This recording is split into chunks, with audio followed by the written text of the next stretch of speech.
藏族朋友家家户户都有几百头牦牛，全村的牛羊都会一起赶到山上，然后让它们自由活动，自由自在的吃草。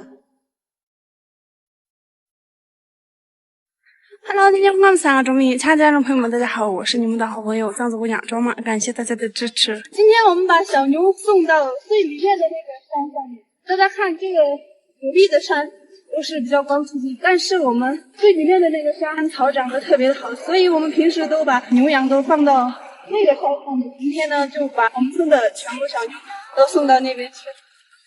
那我们现在走吧。我们这里是西藏日喀则江孜县，附近的村庄都属于半农半牧地区，并不像游牧区那样只有牛羊而没有田地。对于生活在我们这里的人来说，种田比游牧更为重要。牛羊是藏区的宝贝，藏族对牛奶的需求比较大，还有奶渣、牛羊肉等等。所以即便是农区也会适当的养一些牛羊，但是传说中一家人就养几百头牛羊的情况在农区基本是不可能的，即便是游牧区也有10几头牛羊，也已经算是大户人家了。终于把这些牛放出来，让它们自由了。今天早上我们村的除了奶牛以外，全部都放到这个山上，然后让它们自由的吃草了。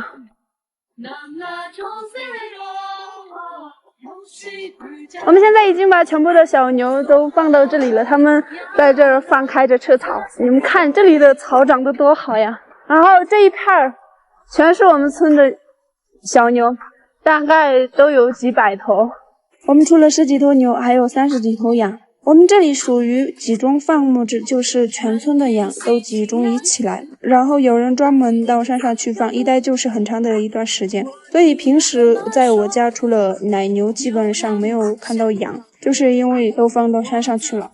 你们知道我后面这个感觉快要破了那种房子是什么吗？这个呢是我们这边的羊圈，就是它夏天的时候羊全都在这里嘛，然后它晚上是不回家的，这边都有自己的羊圈。而放牛和放羊是差不多的，就像我今天这样，全村的牛羊都会一起赶到山上，然后让它们自由活动，自由自在的吃草。所以你们就不要觉得我们山上面根本就没有一根草，看这个山多绿。牛儿要在这里山上待个1个月以上的时间，平时并不会安排专门的人守护，一般隔几天来几个人看看，然后平时就不管，继续忙自己的秋收的活儿。因为最近也秋收了嘛，然后秋收这个时间大概在1个月左右，这些小牛都会放在这里。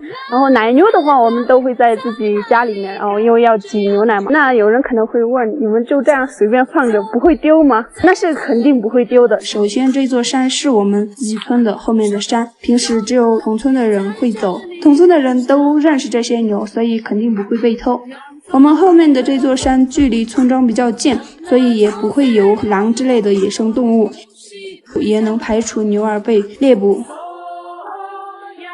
即使把牛羊放在山上吃草，牛羊也不会走丢，因为西藏的牛羊都具有灵性的，它们认得回家的路，知道哪里该去哪里不该去，而且也认得自己的主人，把主人当成一家人。所以在西藏，像我们这样的放牧，即便是没人管，牛儿也不会走丢。从我小时候到现在，牛儿都能自己找到回家的路。这山上面的水资源也是非常丰富的不用担心这些牛喝不到水。看到这些草地上面的坑坑洼洼没有？这些都是我们高原上的地鼠，那种就是老鼠特别的多。看到没有？这下面都是空的。看到我后面的这个雪山吗？它上面是雪，不过在这个山上比较糟糕的是没有信号。我后面的那些山上面会有那个贝母的。最后，藏族姑娘卓玛欢迎大家到我们家乡来玩，和我一起放牛。也想告诉大家，藏族朋友家家户户都有几百头牦牛，是一个开玩笑的。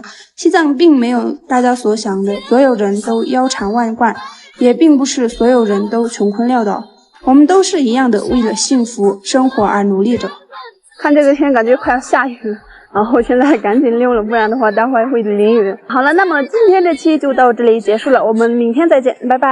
我们在西藏，我们是第一家。西藏正处于一种稳步发展的阶段，越来越多的藏族年轻人投入到创业当中，试图做一种属于自己的高科技。我相信未来西藏一定会越来越好，因为有我们这群年轻人，我们将全力建设祖国和家乡。那么，如果远离城市，在西藏创业，做什么最好呢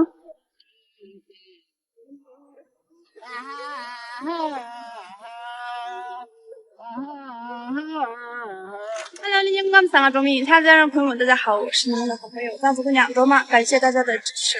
我呢现在在日喀则市区，不过在日喀则市区待的时间只有半天，身上还有一个任务，开设日喀则市区的愿望，过段时间呢为大家实现。那么今天呢，我要去趟白朗县，白朗县离我们江孜县城最近的一个县城。白朗县对于我来说也是日喀则背负梦想的一个地方，所以呢非常的期待今天这个行程。那废话不多说，现在我们赶紧出发吧。世界上海拔最高、最具规模的枸杞种植基地是什么样子的呢？今天呢，带大家去一探究竟。现在已经到基地里面了，一起来看一下。我所在的位置是日喀则市白朗县，位于珠峰脚下，海拔3900米的地方。日喀则是西藏的粮仓，拥有最高的青稞蔬果产量，而白朗就是农业种植的中心，不但有日喀则最大的蔬果基地，还有世界上海拔最高、种植规模巨大的枸杞种植基地。如果要在西藏创业，远离城市的高海拔地区，最适合的就是农业。日喀则市白朗县枸杞种植基地总投资10亿元左右，一共有上万亩的土地。和其他地方有所不同的是，白朗县的枸杞长在海拔最高的地方，属于高原特色枸杞。我天啊！ Nice。高原的枸杞跟平时那种普通的枸杞有什么样的区别？就是说，我们只有能说我们高原有高原优势，不能说有太大区别。它主要还是枸杞滋养滋阴补肾，然后清肝明目的。它就是在我们高原的话，第一个是食品安全上面，我们是零农场，因为我们在西藏，我们是第一家规模化的种植基地，对。然后我们这边病虫害比较少，也不需要打农药。第二个就是我们这边的昼夜温差大，光照强度强，对。然后我们的枸杞的积累的糖分含量比较高，特别是一些多糖啊、甜菜碱啊，都相对比较一定的优势。白朗县种植的枸杞是荒漠地，地里的矿物质、微量元素比较高，生长出的果肉饱满，肉质肥厚而籽小。由于补充了更多的人体微量元素，所以能提高人体的免疫力、抗衰老以及美容养颜。西藏得天独厚的条件，生长出别具一格的枸杞。因为我们第一个是做的有机嘛，所以它不需要没有用化肥啊，所以它的产量相对会低。第一次在这么高的海拔看到这个枸杞鲜果，确实还是非常震撼。就是果实啊，已经压弯了枝头。在我们日喀则海拔这么高的地方，能看到这么鲜的果实，心里还是非常震撼的。吃起来也是非常的甜。在西藏远离城市的地方种植是克服了很大的困难。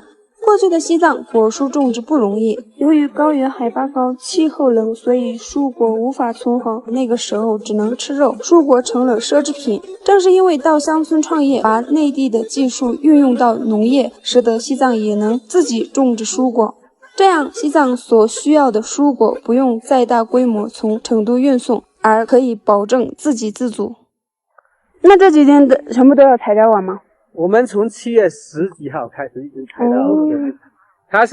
它是无限花序，它是前面采完了，后面再又它是一边这个现在你看这个大果采完了，这个青果明白。那这里有多少个就是本地的藏族的这个员工？像我们平时的话，一般员工都在60到100号人，然后我们采摘的是每天基本都在200号人以上。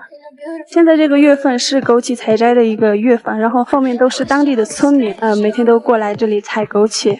目前西藏已经有很多大大小小的种植基地，也有藏族青年扎根到乡村，用农业带动周边致富。这么多的种植基地也让西藏就业机会变得更多。过去的藏族村民只能放牧或者种植青稞，现在呢就可以学习种植蔬果，也能在种植基地工作，多一份收入就多一份幸福。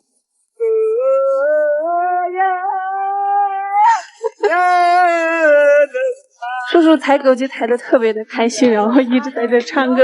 这个是什么时候种植的？我们是17年开始种植的。